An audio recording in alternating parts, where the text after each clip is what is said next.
10 weekend at 6. Good evening. I'm Kevin McNamara. Thank you for joining us. Have you ever wondered about the plants around your home and if they're safe for the environment? Well, News 10's Malik Patterson stopped by the native plant sale today and is in our news center now to explain. It's tonight's top story at 6. Malik? Yes, Kevin. Today marked the 5th annual native plant sale, which was hosted by the Pollinator Project Rogue Valley. With a total of 4 other nonprofit vendors there, they educate and sell plants that will help change the tide of endangered species. The act of growing native plants is a way of contributing that doesn't take a lot of time and effort to actually protect native pollinators.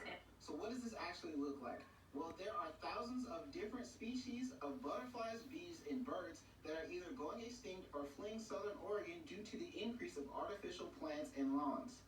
And our native pollinators, not the honeybees so much, but the myriad of other pollinators beyond the bee, beyond the butterfly and the moth, and trying to help restore back our native ecology where we live in this beautiful place, especially after the fire.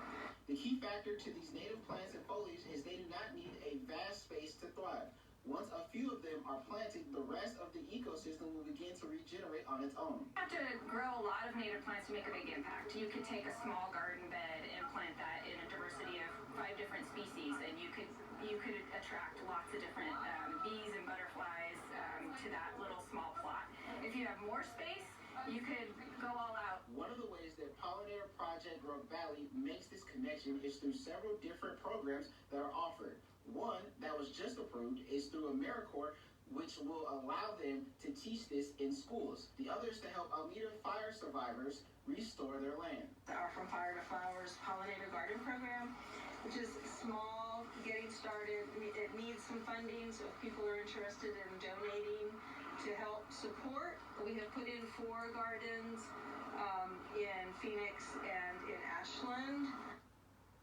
Now, there is one saying that may be seen as controversial for some, and that is kill your lawn, which many gardeners are using as a way to bring awareness to the local community.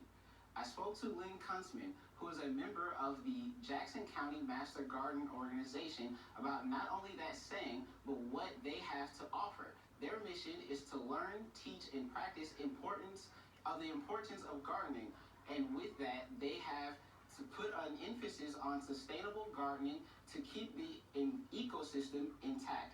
But how can this lawn thing be so dangerous to the environment? We have twice as much acreage in lawn in this country than we have in national parks. And all of that requires irrigation, chemical input. People fertilize and they are putting fungicides and herbicides and pesticides on those lawns, and that all runs into our waterways. Kuntzman told me that they understand people need lawns for their animals and for their children, but if some of it can be turned into a garden, it will help preserve other species. Jackson County Master Gardener is also hosting a Master Gardening class beginning in January for those who want to learn how to grow and own their own plants and vegetables. Reporting from the News Center, Malik Patterson, News 10. Thanks, Malik. I'll be sure to give that a shot.